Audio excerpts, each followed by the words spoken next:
మన ఇండియాలో ఫుడ్ అనేది ఎమోషన్.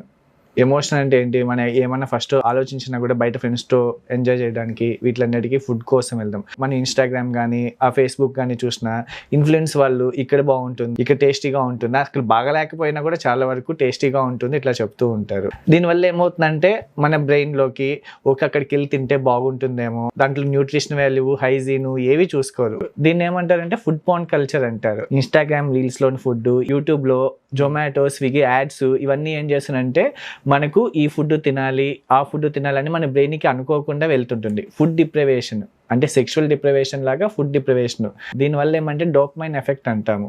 అంటే మన బ్రెయిన్‌కి వెళ్ళి ఇది తింటే మనము ప్లెజర్ ఫీల్ అవుదాము ఇలాంటివి చేస్తూ ఉంటారు. దీన్ని అంటే ఫుడ్ పార్న్ కల్చర్ ఇప్పుడున్న ఆల్రెడీ జెన్‌జీ ఇప్పుడు ముందు బయటవి కామన్‌గా అడిక్షన్స్ ఉంటాయి. వాళ్ళు ఆలోచించుకోవాలి వెళ్ళి తినేటప్పుడు.